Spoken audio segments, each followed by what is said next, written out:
this exciting episode, an orphan comes to Outcast, California, a made-up town, by the way, and people think he's the avenging avatar of his bank-robbing, deputy-slaying father.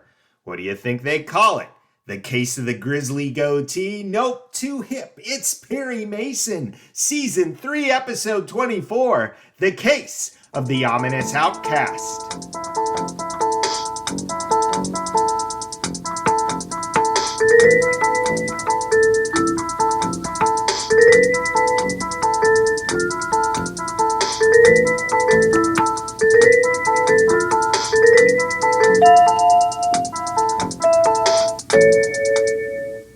Welcome to the Perry Pod. I'm your humble host, Jonathan Searcy. My purpose here, pretty simple, offer you an audio companion to every episode of television's greatest legal drama, Perry Mason.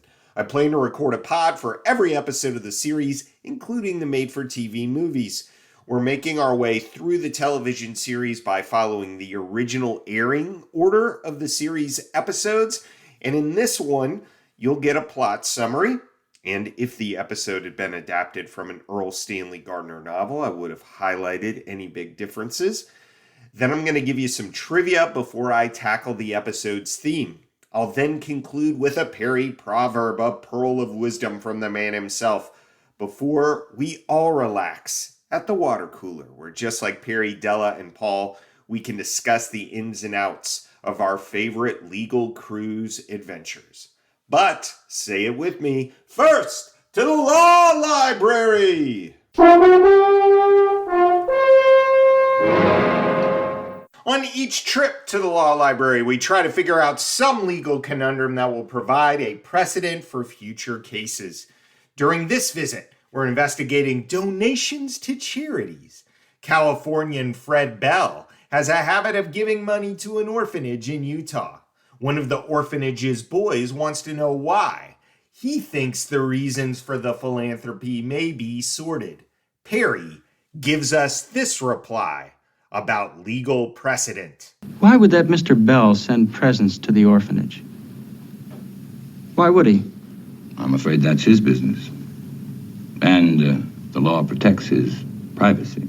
So what exactly is the connection between philanthropy and privacy? Well, as you Supreme Court fanatics know, this very issue came up in 2021 regarding California.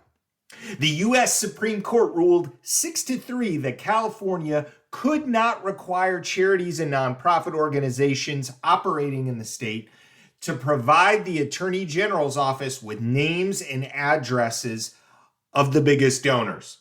The groups had argued that the requirement violated the First Amendment.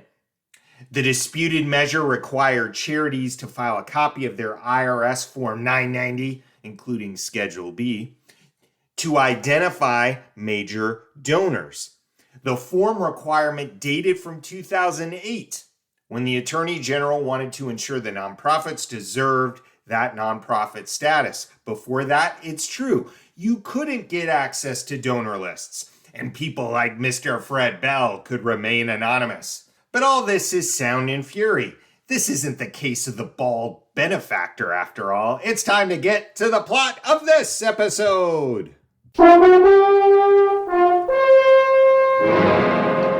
The Case of the Ominous Outcast. Bob Lansing rolls into Anytown, USA, a young hip dude needing a shave and a haircut.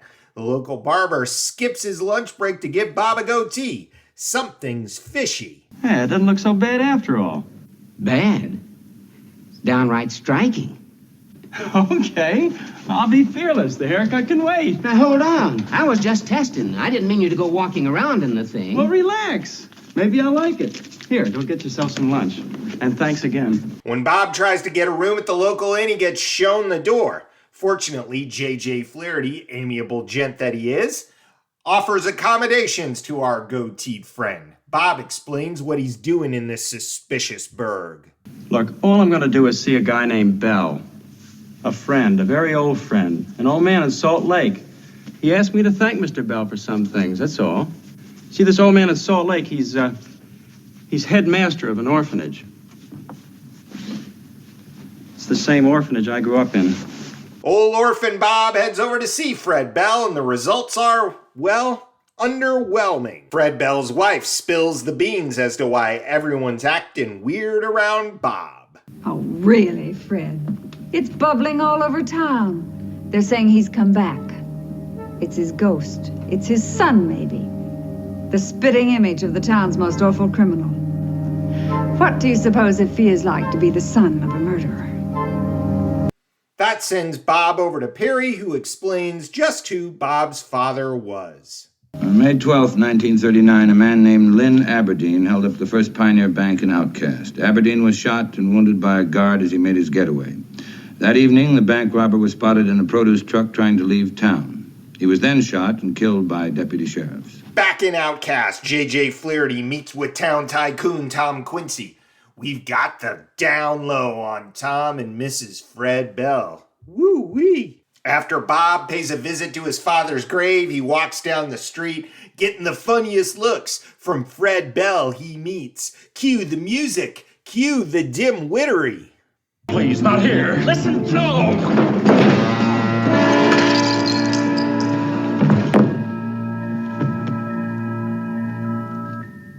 When Bob comes to, Fred Bell is dead, and Mr. He's Everywhere Barber catches Bob by the body. Bob had not really known what it meant to be an outcast until this day. In a fun sequence, Della comes to town and tries to get information to Paul while Mrs. Snoops-a-Lot at the inn keeps cleaning the hotel room at unfortunate times. They end up talking about potatoes? Della? 2 heads of lettuce, please. Yes. And a box of strawberries, nice and fresh, if you please. 5 pounds of potatoes. Am I going too fast for you? Potatoes? Perry wants info about the town of Ominous circa 1939, the date of the bank robbery. But it seems someone torched the local newspaper and all its records before Perry could get there. When did this happen? Early this morning, little weekly newspaper they got here. Fire burned out every file they had. Keep out. Property of Tom Quincy. Sure, Quincy owns everything in this town. The most combative witness in court, the adulterous widow. Now, concerning your husband's last words about the defendant, he only said, "Do you know who that boy is?" And then he said... That blasted boy. What? That's what he said. That blasted, ugly delinquent. That dirty troublemaker. Yes, he's come here to kill me. That's what he really said. Back in the hotel suite, Perry, Della, and Paul make an important discovery. There's something about a bankruptcy. Some little trucking company. What's the date? April 15th, 1939. That's before the robbery. Well, look here. Unsuccessful attempt to get going. Our sympathies to young Tom Quincy. Perry snatches the case away from Walter Burke. Even with those glasses and that suit, Mr. Prosecutor, you'll always be Freddie Green to me. Tom Quincy's got a heap of perjury on his plate and bloody money in his company. But did he kill Fred Bell? I didn't kill him. You see, I couldn't have, because he was dead when I got there. That's right. It was Slow Hand Flaherty who did the deed. Where does that leave Bob? With a Perry platitude, as opposed to a Perry proverb. Spoiler, I'm not choosing the following quotation for our proverb segment later. I think it's a bit too cliche. Doesn't seem to matter much. Doesn't matter at all, Bob. Because you are what you are. Now, let's get trivial, shall we? Each episode in our trivia section, I give you 3 takeaways. A Paul is a subject worth investigating more. Adela is a deep dive into an actor or actress who appeared in the episode.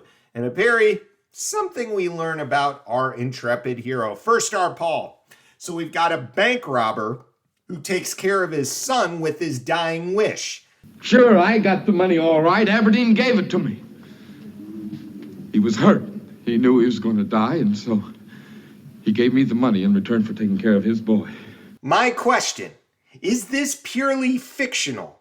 We're their kids growing up in the 40s, 50s, 60s, a whole group of little rascal orphans who are the secret children of criminals. I'm sure there have to be a few out there, so our Paul prompt. See if you can track one or two of them down. The kids of Dillinger, Babyface Nelson, etc. Bonus Paul. What other fun 1960s slang was there for getting a shave and a haircut? Is there another barber in town? Come in. I'll cut the grass. Cutting the grass is a gas, baby. Mr. Douglas can dig it. Our Della for this episode, Denver Pyle, of course, a.k.a. Tom Quincy. Well, I'll tell you what, Mr. Flaherty. You stay on the case another 20 years or so, and maybe you'll get it solved. Here's 10 about Den. Number 1. Pyle was born in Colorado in 1920 to a farming family. His older brother Willis paved the way for Denver's entertainment biz path. Old Willis was an animator for Disney. Number 2. Denver attended Colorado State University, but dropped out to become a drummer. Not the jugs he'd come to lug on the Andy Griffith Show as Briscoe Darling, but mighty close. That's mighty fine jugging, Mr. Darling. Thank you. I can get banjo sounds, guitar sounds, whatever I want out of it. He thought a lot about musicians. Describing what acting was like later in his life, Denver compared the thrill of acting with a talented cast to what happens in a band. Quote, I have watched or been part of scenes that were so charged with talent they were almost an out-of-body experience. Whether you were just watching or participating when the director yelled cut, you would find yourself out of breath and drained. What a joyous experience. I know of no other profession where you can experience that feeling. I suspect it may happen to musicians. Perhaps it has something to do with creativity. Close quote. Number 3. Pyle later worked various jobs, including oil field, shrimp boats, and then, in Los Angeles, time as an NBC page. Number 4. Pyle has military service that's disputed. Some sources I read say that Pyle served in the Navy during World War II and was wounded in the Battle of Guadalcanal. Others don't corroborate that story. No matter, by 1943, he was working as a riveter in an aircraft plant in Los Angeles. Number 5, he was introduced to the entertainment industry after a talent scout saw him in an amateur theater production. Number 6, Pyle was on so many TV shows and movies, sometimes 4 movies in a year, that he became a famous that guy. Here's a great story that Pyle tells about the peaks and perils of character acting. Quote, sometime back, that's an old man's way of saying I don't remember the date, I was walking through the Dallas airport and an old lady, typical of my groupies, came up to me and said, if I didn't know you was dead, I would swear you was Denver Pyle. I put on my condescending, nice celebrity attitude and said, I am Denver Pyle, and I'm not dead, thank you. She cocked her head with a knowing smile and said, you're not Denver Pyle, and pulled her trailing tourister onto the people mover. It was not until some time later that I figured out the poor woman's dilemma. She had mistaken me for Will Gear and got his name wrong. Delightful. Number 7. Pyle was good friends with actor John Wayne and appeared in several of his films, including The Horse Soldiers, The Alamo, The Man Who Shot Liberty Valance, and Cahill, U.S. Marshal. Number 8. Pyle became known for his roles as hillbilly mountain men in his later years, including The Life and Times of Grizzly Adams and The Dukes of Hazzard, where he starred as Uncle Jesse. You've got to make sure that everybody's out of that pressing plant before they blow it up, because the Duke's revenge on property, not people. Number 9, a word about cash. Old Denver made it in the oil biz, not from acting. In the 1960s, Pyle bought oil wells that were thought to be near the end of their working lives at a time when the price of oil was low. However, by 1981, new technologies allowed the remaining oil to be more economically recovered from those wells. The 1973 oil crisis came around, the price of oil increased, and Pyle made more money from oil than he made in over 30 years as an actor. Another note on cash, old Denver was recognized by the Texas Senate for his work with Special Olympics and the Denver Pyle Children's Charities. He wasn't just keeping that dough to himself. Number 10, old Denver died in 1997 after a battle with lung cancer. He was survived by one ex, Mary Lee, a wife, Tippy, and two boys, David and Tony. 2 weeks after his death, he got a star on the Hollywood Walk of Fame. Finally, our Perry concerns our hero's fame. Here's how Amy Douglas responds to him. Masony. Perry Mason, the attorney? Well. For once, I would just like the character to throw us a bone and say, "Oh, I know you, the guy who saved Phil Beecher over in that violent village." No such luck.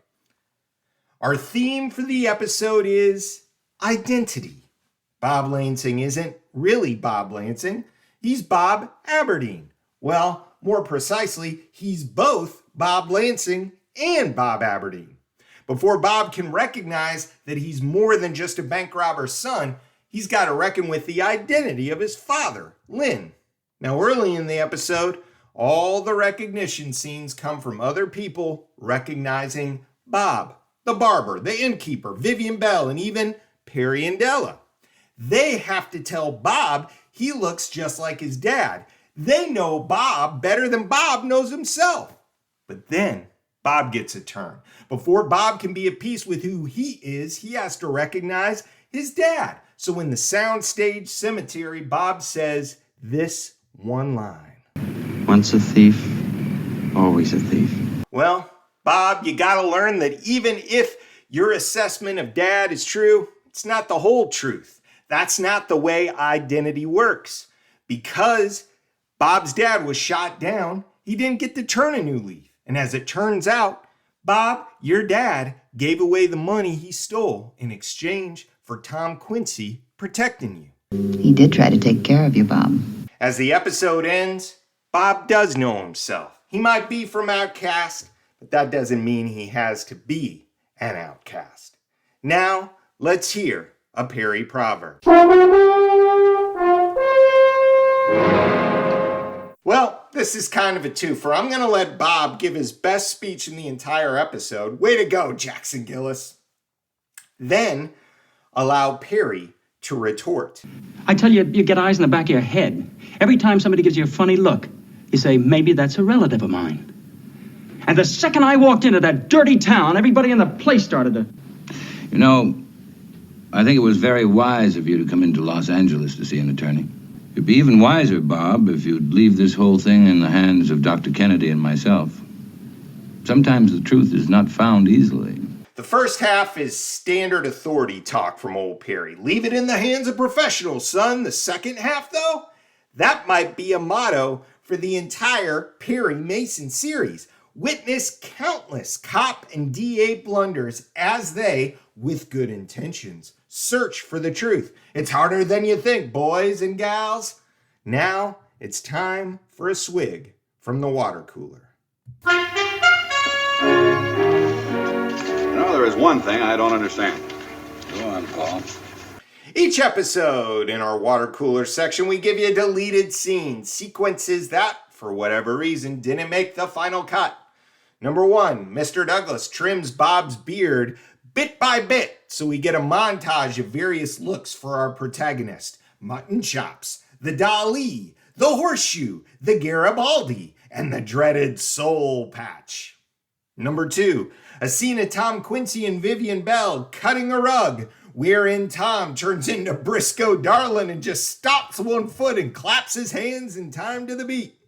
Number 3, more hijinks with Amy Douglas coming into Della's room that reduces our gal Street to reading Paul comic strips from the local paper as a smokescreen. And then Blondie tells Dagwood. Our Paul prompt from last time, well, we had several. First and foremost, we asked about the slogan the Naval Intelligence Officer gives Paul. Join the Navy and see the world.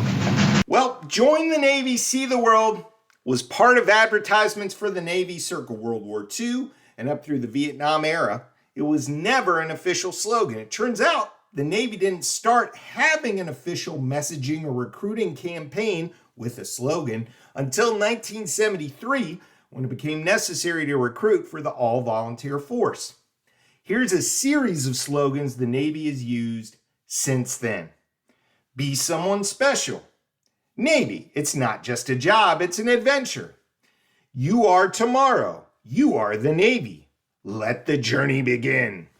The slogan, America's Navy, a global force for good, was so despised when it was trotted out about a decade ago, it had to walk the plank after just a few years.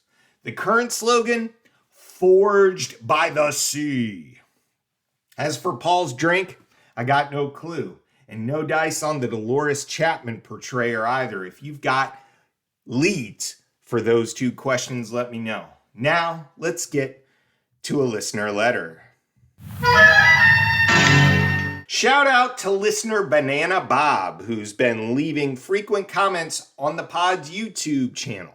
My sincerest apologies to anyone who thinks they're getting access to actual episodes on YouTube and instead find the audio of this podcast. I've got a lot of people who are upset that the case of Paul Drake's dilemma isn't the actual episode. Sorry, can't do it, guys. Perry Trivia Maven Nancy writes in to add two things to the case of the slandered submarine. Edward Platt, she notes, was in a Dick Van Dyke show playing a former DA. Very interesting.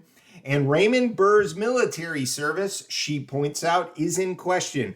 Most sources say he did not serve, although, of course, he did his part later on with the USO shows. Great work, Nancy, holding my feet to the fire as usual. As always, I'd love to hear from you. Do you have a comment about the episode or something about the show in general you'd like to share? Drop me a line at theperrypod@gmail.com. In addition, I'll be completing the Season 1 Defendants Tournament as the new year begins. You'll find those posts over at theperrypod.com.